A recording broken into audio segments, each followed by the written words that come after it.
Hello everybody, SlimKirby here. Welcome back to more of the Legend of Zelda, the Wind Waker playthrough.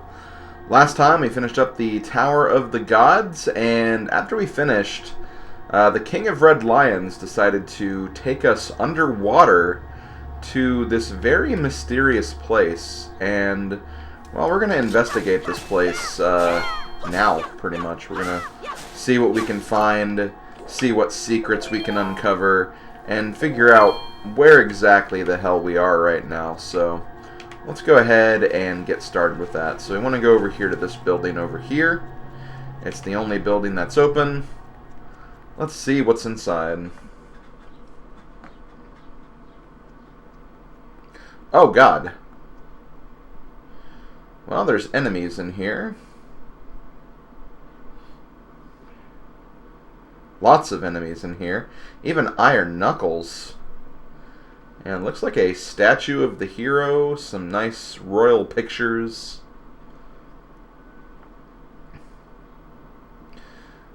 I'm getting a sense that if we've played this series, we might have an idea of where we are. Do not worry about the enemies. They can't do anything to us. It's almost like they're just ghouls from the past or something.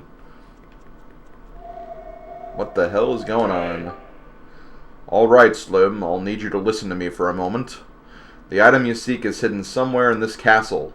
To find it, you must find the entrance to the basement. But that entrance has been blocked by a mighty threshold, firmly sealed to prevent evil from ever gaining access. Do you know where to search and what you must do to open the hidden way? You will find a clue in the shape of the herald near where we arrived at the castle. I think this is what they're looking for here. So we have a bit of a block pushing puzzle here. I know, exciting, right? This can be kind of, I want to say kind of obnoxious, because you have to like push these like triangle blocks, and it's kind of hard to push them because obviously you're not like pushing them like you would like a normal square block. Yet you're pushing them and like they're kind of rotating. But you ultimately want to push them so they're on these places on the floor. So yeah, we can't push this anymore, unfortunately. Can you at least pull them? Well, we can pull them at least. Can we push it now? No, we can't. It's also really annoying because like I'm also starting to crawl in some ways whenever I'm pressing certain buttons, which is kind of annoying. But yeah, if you just like push and pull things, you'll get the right positioning of where you need everything to be at some point. Also doesn't help that the camera is being kind of obnoxious.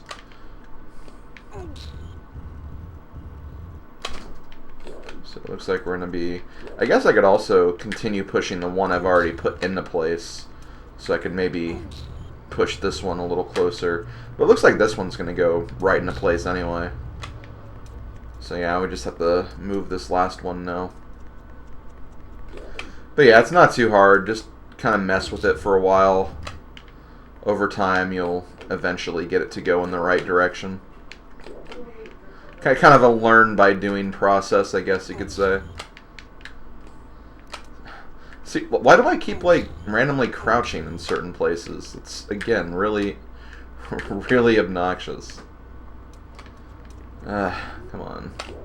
I feel like I've already tried pulling this. I don't know if this is the... Oh, no, it's working. I'm kind of going in the right way now. I think I just have to pull it like one more after this. And there we go.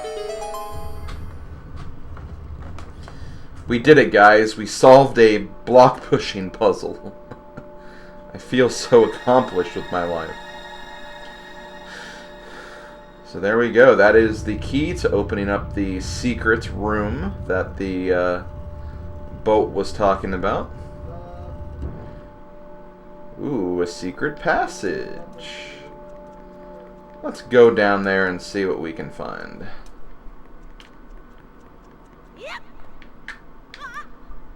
Let go. Thank you.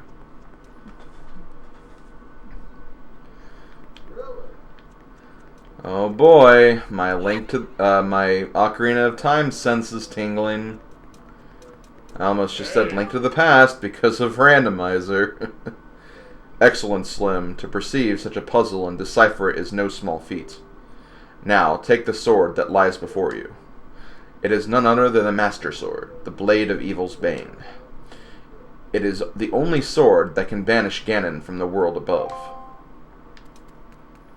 Okay, well, sounds good to me.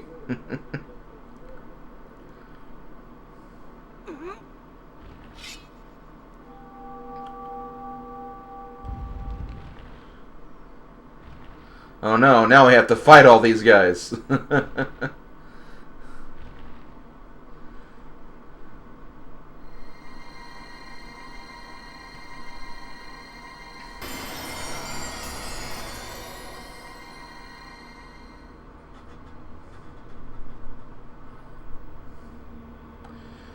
Okay, so we don't actually have to fight those statues, but getting the Master Sword will have a secondary effect.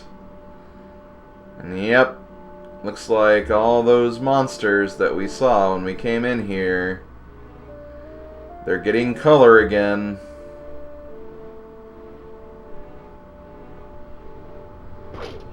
They're alive again. I don't like the look of that. Oh boy. We have a fight we need to get ready for, folks.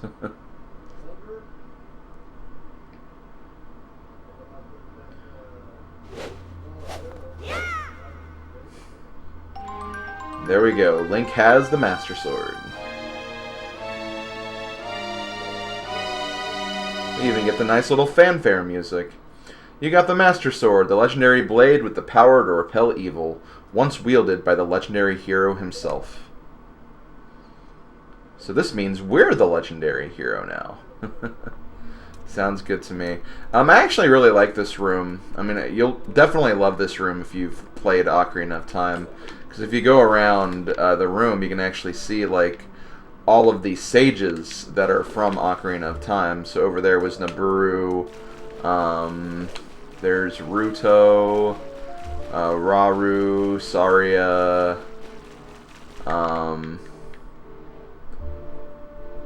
him. I don't think that's actually a sage. Goron, Impa, and yep, Nabooru, as I said before. I mean, I guess the seventh sage was technically Zelda, but like that didn't look like Zelda unless I just wasn't looking correctly. I don't know. That guy. The legendary sage, that guy. So yeah, in order to progress, we do have to destroy all the enemies in this room. And let me say something, there are a lot of enemies in this room. There are a lot of foes you need to fight. So I'm going to get to a better position before I start doing this.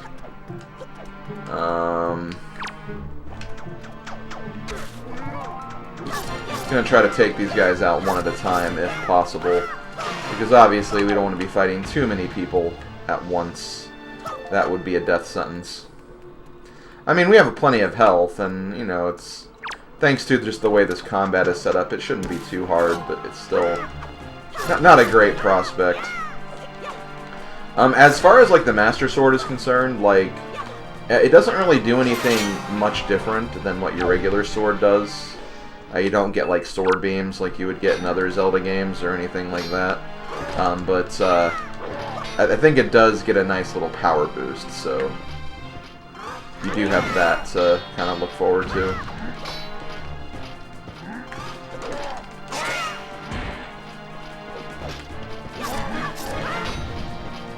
So it will make fighting enemies like Darknuts a bit easier. Or maybe not easier, because again, a lot of fighting Darknuts is literally just...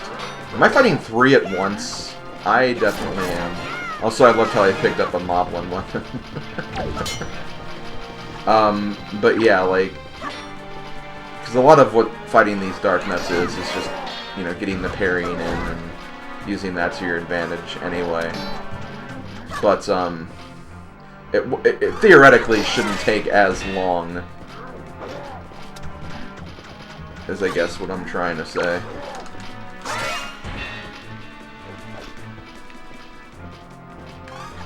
Again, fighting 2 at once is... And it was 3 at once at one point, let's not forget that. Fighting multiple at once is definitely not easy.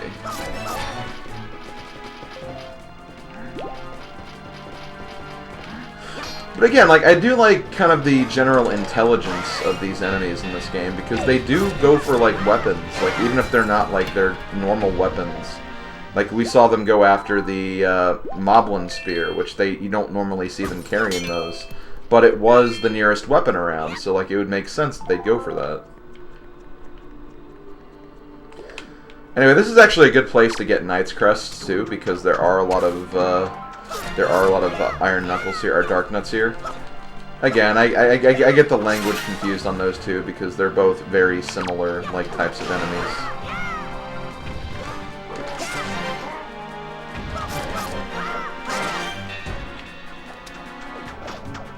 But yeah, you get a lot of skull necklaces and Knight's Crests here, so you can fill up your spoils bag pretty effectively. Okay, go ahead and get this.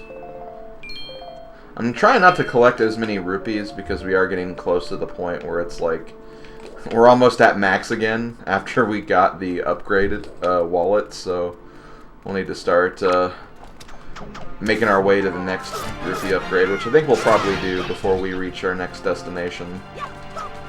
Our next story-relevant destination, I mean.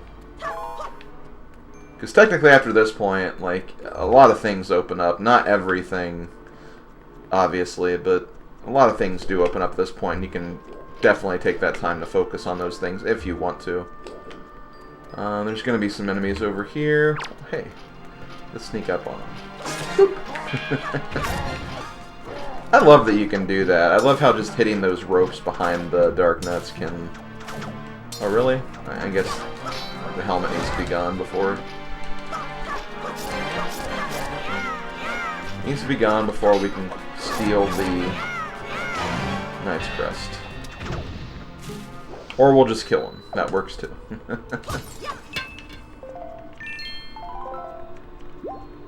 Nothing wrong with that. I feel like we've almost... Like, we've killed all the ones on the main floor, it looks like. Oh, no, there's one guy here. I see you. And you have to destroy all of them, too. Like, there will be barriers on the door, preventing you from leaving if you try to leave. Oh, and there's another iron... Oh, well, there's 2 enemies. Let's deal with you first, because you guys are generally more aggressive. When I say aggressive, like, you'll charge at us while the Iron Knuckles / Darknuts will make their way closer to us. Like this. I do think this is like a really, really cool part of the game, though, because, you know, you get your Master Sword, you get, like, the ultimate weapon of Zelda, and then, like, you just have this huge, massive fight, and you really get to kind of feel like you're a lot stronger now than you were when you were started, because if you remember, when we were, like, on Forsaken Fortress at the very beginning of the game, we couldn't even fight, like, the normal Moblin guys. We got caught by those guys, and they threw us in jail. Now we can just, like, pick a fight with them and destroy them easily. So it's really kind of cool that, like, it shows, like, how Link is maturing and growing in this game by himself, and it's really, really neat. It's one of those just, like, really, really cool feelings about this game. Okay, there's a lot of Moblins here. I don't know if I like that. Oh, well, okay. Well, that makes the fight a little easier, I guess. Just knock 2 of them off the staircase, or off the balcony. Just deal with this guy now. Now, do they come back up, or are they just down there now? They're probably just down there now, which is kind of funny. I wonder if, like, any of them died, and, like, if that was the final hit on one of them. Where are they? I don't see them now. Did they limp and try to run away, or... Or did they try to come back up? Like, that's another question. So I don't know where they are now.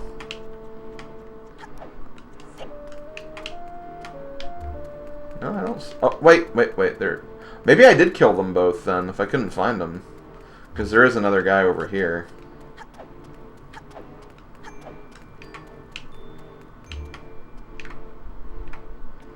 Hello. Yeah, I guess the fall damage may have destroyed those other two guys. That or I just didn't see them, which I guess could be the case. Ah, damn it. I was trying to parry the other guy. I was trying to use a spin attack. This is kind of obnoxious.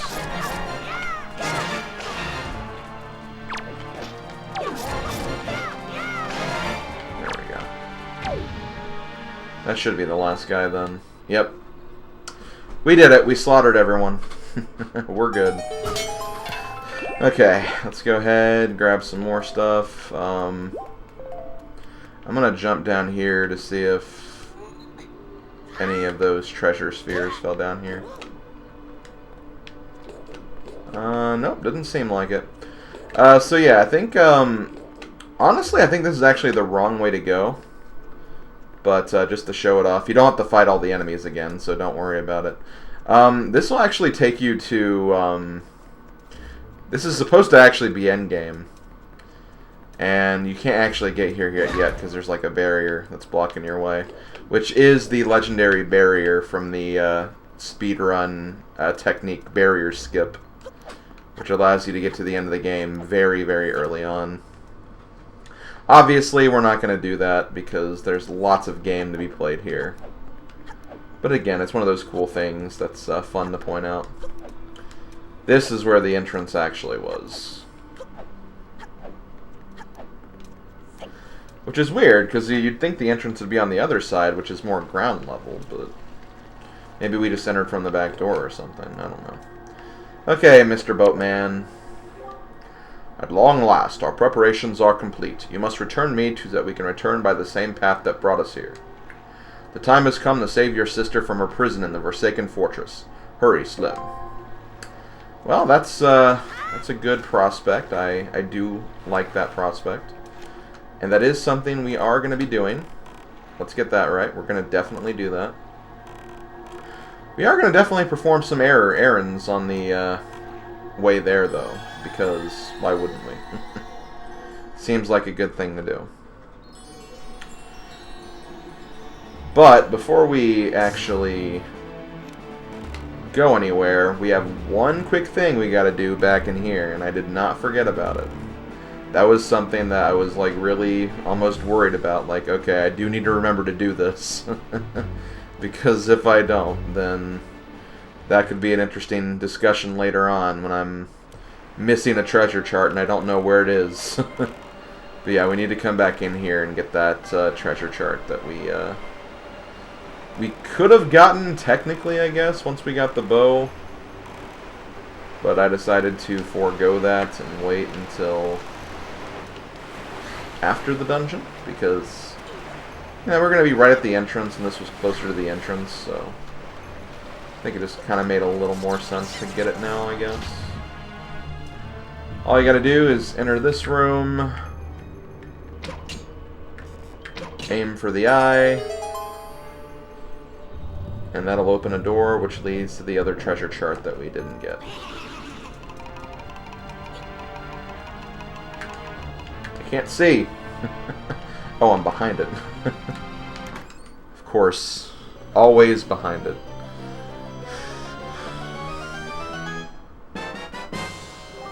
Yay! We got the treasure chart. Open out the sea chart and then check the map.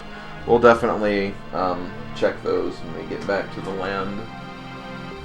Feels like it is about time to start looking at that stuff, and we want to make sure we keep opening them because, you know, as we go through the game, we'll visit many different islands.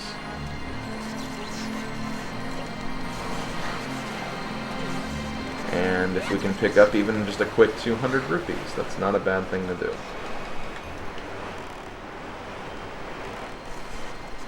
I'm just glad that we don't have to worry about cruising anymore.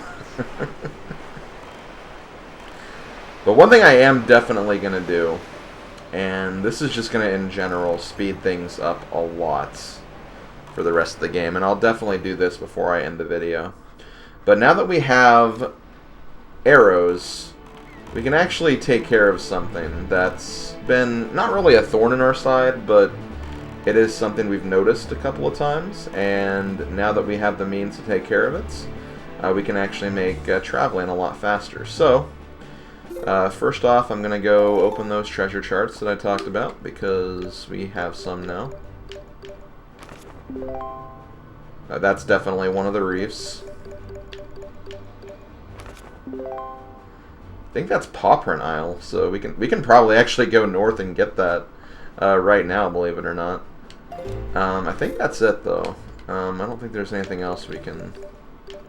Like, obviously we have these two charts, but these are special charts. And, of course, this will open up a couple of chances to bypass Beetle's shop and see if we can find stuff. So, what I'm going to do is I'm actually going to sail to, I think, Northern Triangle Island, which is here. So, we're going to go there really quick. Is the wind? The wind is kind of going in that direction. Let me check really quick, though, just so I... No, not really going that direction. It's going the opposite direction where we need to go. So yeah, I'm going to just change it to northwest really quick, and then we'll see you guys when we get there. Okay, so we're in Northern Triangle Island. We've noticed these cyclones that are in a few sectors. We're going to actually see what we can do with this cyclone. We need to get close to it, though, once we get kind of in its range. There we go. That's the guy we're looking for. Foolish creature who does not fear the gods, to the end of the sea with you. Lets the winds of Cyclos' wrath blow you away. Now that we have the bow, we can actually take care of this guy.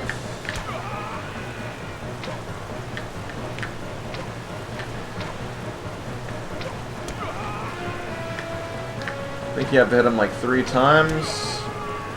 There we go.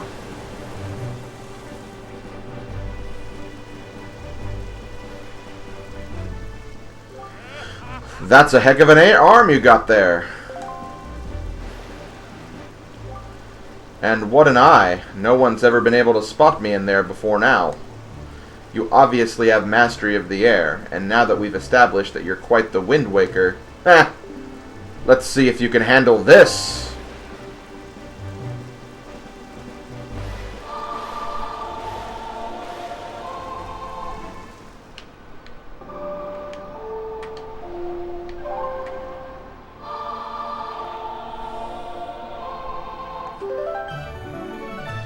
And we learn the Ballad of Gales. Wahoo! In the hands of a Wind Waker like you, my adorable little cyclones will be as happy as can be. If you need to move like the wind over the ocean deeps, just call on my cyclones. Well, I guess I'll head for home now. See you down the road. So, the Ballad of the Gales is pretty much a warp song. So, just to demonstrate, we'll go ahead and play it just to show you what we can do with this.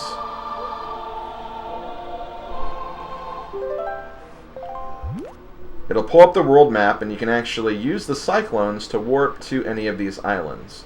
Mainly these islands will be like story-relevant isles, so we have like Windfall Island, Dragon Roost, like Tingle Island, I guess, Great Fish Isle, Southern Fairy Isle, which I think that's also where you see one of the cyclones, so that's why it's there. Tower of the Gods, Outset, and Forest Haven. So yeah, you can use the cyclones to kind of warp around.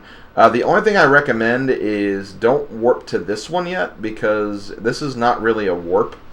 This will take us to something very important, though, later on. But I think we have to beat the next story-relevant thing before we can do that. So very quickly, I'm going to warp to Dragon Roost, take care of a few things, so I can get some more baits. because I've been lacking on that. And then we'll start making our way to the west, back to Forsaken Fortress. I'll probably take care of a few other things along the way.